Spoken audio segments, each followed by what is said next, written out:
This is 3D printed levitating spinning top.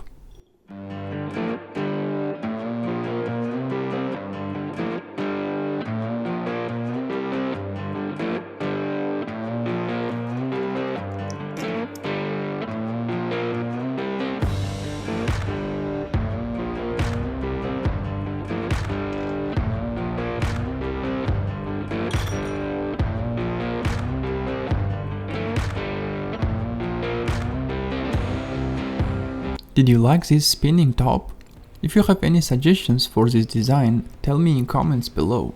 Today's video is sponsored by Sunblue. They produced new filament dryer Sunblue Filament S2. Its new circle shape helps to dry the filament from all around. It has nice touchscreens that enables you to control degree and timing with predefined filament modes. You can find links in video description.